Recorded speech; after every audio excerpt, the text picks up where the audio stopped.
ही अतिशय दुःखद अशा प्रकारची घटना आहे।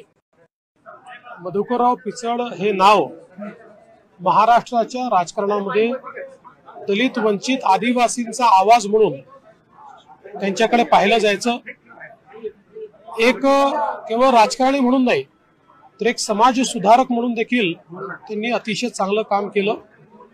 आपल्याला कल्पना आहे की आदिवासी समाजामध्ये शिक्षणाचा प्रसार व्हावा, वंचितांमध्ये शिक्षणाचा प्रसार व्हावा याकरता त्यांचं कॉन्ट्रीब्युशन अत्यंत महत्त्वाचं आहे। आदिवासीच्या वनजमिनीचा विषय असेल, त्यांच्या इतर हक्कांचा विषय असेल, याकरता सातत्याने त्यांनी संघर्ष केला।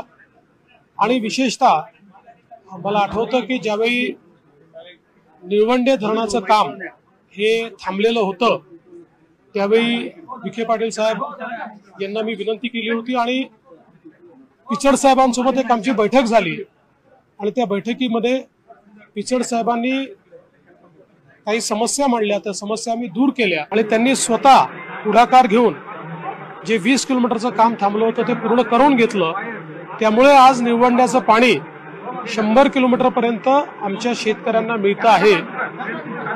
एवढंच नाही तर सातत्याने त्यांचा आग्रह असायचा की थोर स्वातंत्र्य सेनानी राघोजी भांगरे यांचं नाव हे भंडारदरा जलाशयाला दिलं पाहिजे।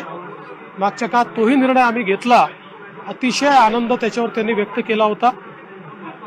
अतिशय मितभाषी होते, पण उत्तम वक्ते होते, सर्वांशी संबंध ठेवणारे होते। विविध विषयांचा व्यासंग ज्ञान अतिशय चांगलं होतं। कुठलाही विषय मांडत असताना त्या विषयाचा सखोल अभ्यास करून ते विषय मांडायचे। त्यामुळे निश्चितपणे महाराष्ट्राच्या राजकारणातलं एक सुसंस्कृत आणि वंचितांचा आवाज असलेलं अशा प्रकारचं व्यक्तिमत्व हे आज आपल्यातनं निघून गेलेलं आहे। याचं आम्हाला सर्वांना दुःख आहे। मी आमच्या सर्वांच्या वतीनं त्यांना विनम्र श्रद्धांजली अर्पण करतो। युतीचे सगळे आमदार एकीकडे शपथ घेत असताना विरोधी आमदार मात्र शपथ घेणार नाही अशी भूमिका घेतात।